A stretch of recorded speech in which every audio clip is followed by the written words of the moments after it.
Hi there! Are you trying to edit a PDF file but don't know where to start?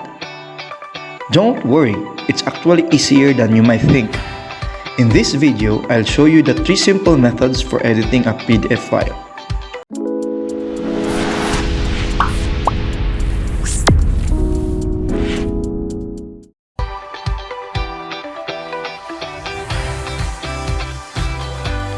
Method 1.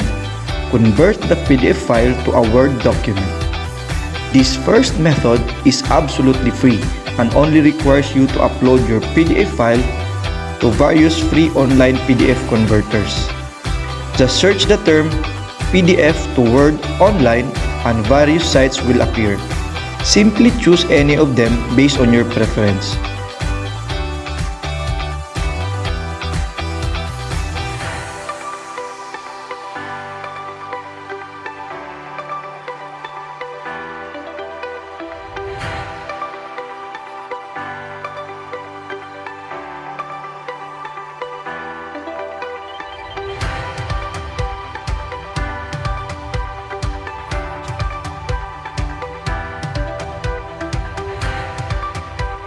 Once the process is completed, you can now download the Word document file to your computer and edit it based on your needs.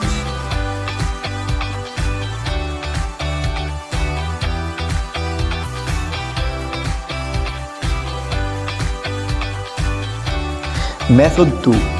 Open the PDF file on Microsoft Word. This option requires you to have a fully installed Microsoft Office in your computer. Simply drag the PDF file and a confirmation box will appear if you want to convert the PDF document into an editable Word document. Click the OK button and wait for the process to complete. The PDF file will now be opened as an editable Word document and you can now edit this file anytime you want.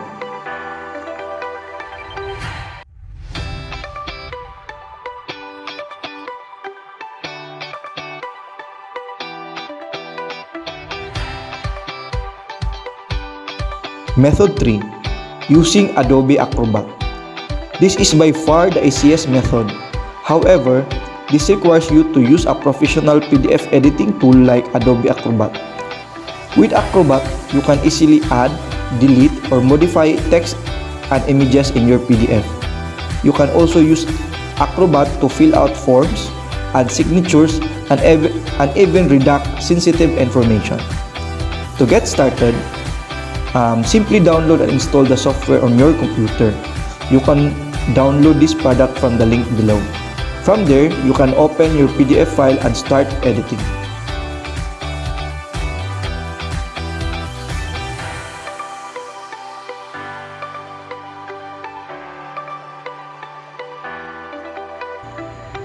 So, those are the 3 simple methods for editing a PDF.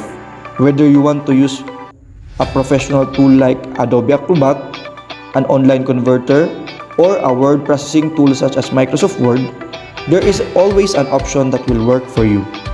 Thanks for watching and happy editing!